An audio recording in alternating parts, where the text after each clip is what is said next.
Good afternoon আমার প্রিয় বন্ধুরা, নতুন আরও একটি ঝলমলে ব্লগে তোমাদের সকলকে জানাই অনেক অনেক স্বাগত, অনেক ভালোবাসা। এদিকে দেখতে পাচ্ছ আমি আমার ফ্যামিলিকে নিয়ে কিন্তু একদম ফুল রেডি হয়ে রাস্তায় বেরিয়ে পড়েছি। মেট্রোতে কিন্তু খাবার একদম গুছিয়ে নেওয়া হয়ে গেছে। টাইটেল থাম্বনেল দেখে নিশ্চয়ই বুঝতে পেরেছো, রওনা দিচ্ছি কিন্তু ভান্ডারির উদ্দেশ্যে। যারা তোমরা আমার কন্টিনিউ ব্লগ দেখো তারা তো জানো যে প্রতিবারই ভান্ডারি দিতে যাচ্ছি। এই নিয়ে দুবারে বলছে যে বস বস বস এর কিছু হবে না, এটা থেকে হচ্ছে বসতে চাই না, পালাই নেই একদম করে। আর বাড়ি থেকে যখন বেরোলাম তোমাদের সামনে এসেছি, তারপর আর আশাই হয়নি, জানো তো। একটু রিল করছিলাম, বাচ্চা পার্টিতে দেখতে একটুখানি এই যে বাবা হাই করো হাই করো।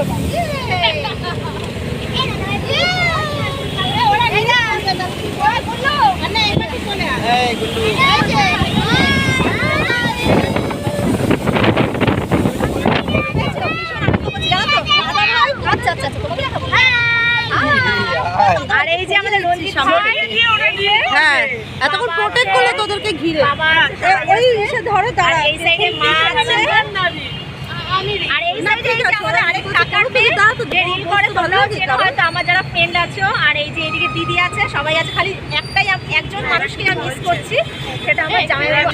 একটু কাজের চাপ পড়ে গেছে যেহেতু, জামাইবাবু আছে বলে না। তবে আমরা কিন্তু ভীষণ আনন্দ করতে করতে যাচ্ছি। হ্যাঁ, কয়েকটা রিল করলাম, তো বেশ আনন্দ লাগলো। ম্যাটের মধ্যে দাঁড়িয়ে দাঁড়িয়ে যেরকম ইচ্ছা সেরকম হচ্ছে, এটাই একটা এনজয়, যে অনেকদিন পর দেখা হয় সবার সাথে। আর আরেকটা জিনিস যেটা, যে আমরা ভারতের সাথে ভান্ডারিটা করে আমরা দেখতেই পাবে। তা চলো সাথে থাকো। মেডিকেল কলেজ এটাতে ওই সেই স্কিনের জন্য কম এসছে মা টপিকল।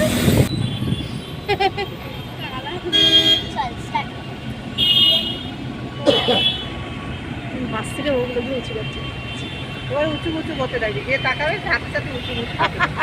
বেশ অনেক কটা দিন বাদে কিন্তু সবার সাথে দেখা, গল্প রিলস বানাতে বানাতে দেখলাম যে অনেকটা রাস্তায় কিন্তু এগিয়ে চলে আসলাম।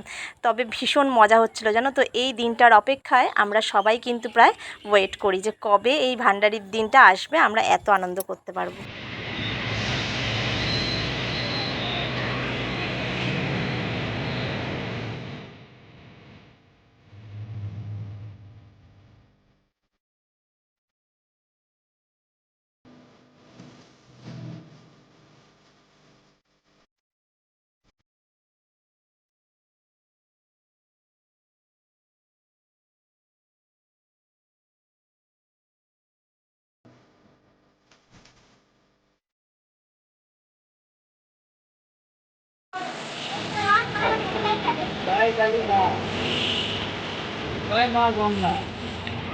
দেখতে পেলে কলকাতার দ্বিতীয় হুগলি সেতুর ওপর দিয়ে কিন্তু আমরা পেরিয়ে আসলাম, যার নাম বিদ্যাসাগর সেতু।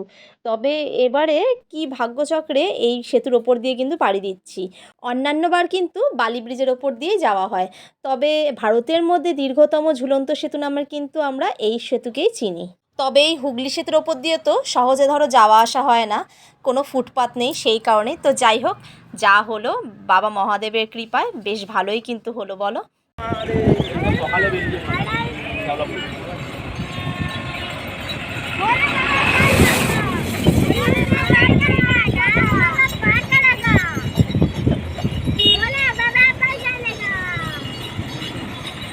पैसा लेगा पार करेगा, पार करेगा, पार करेगा।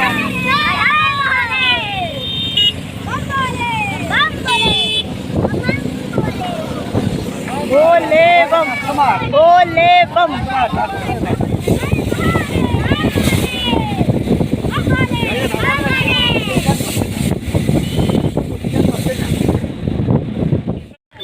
এই যে আমাদের ফুল গ্যাং নেমে গেছি আমরা।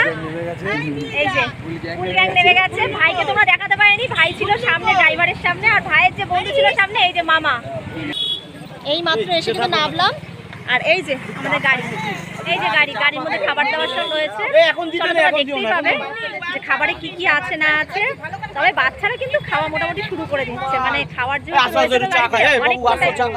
অনেকক্ষণ টাইম ধরে, তা ওদেরকে অনেকক্ষণ ধরে আটকে রাখা হয়েছে। তো যাই হোক, ওইদিকে দেখো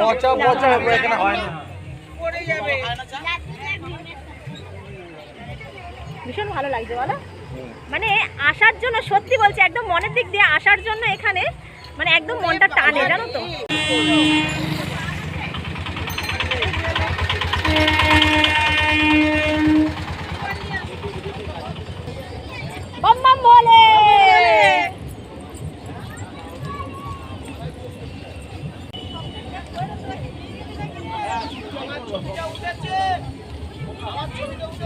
উঠবে ওয়েট করতে হবে। আমরা এখানে ওয়েট করছি, শুরু হবে একটু পর থেকে ভান্ডারি। বাম্বাম ভোলে ভোলে ভোলে। যতটুকু তোমাদের সামনে নিয়ে আসলাম তাতে তোমরা অবশ্যই বুঝতে পেরেছো যে আমরা ওখানে গিয়ে কতটা আনন্দ করি। তবে কি বলো তো, আরেকটা জিনিস, আমার ব্লগটা না অনেকটাই বড় হয়ে যাচ্ছিল, সেই কারণে আমি যেন ব্লগটা আর বড় করলাম না। নেক্সট ব্লগে কিন্তু তোমরা অবশ্যই দেখতে পারবে যে ভান্ডারি দিলাম আর তাতে আমাদের ভান্ডারিতে কি কি খাবার ছিল। তো চলো, ব্লগটা আজকে এখানেই শেষ করলাম। আমার ব্লগটা এতক্ষণ পর্যন্ত যে দেখছো তাকে তো অবশ্যই আমার তরফ থেকে অনেক অনেক থ্যাংক ইউ। ভালো থাকবে, সুস্থ থাকবে, টাটা।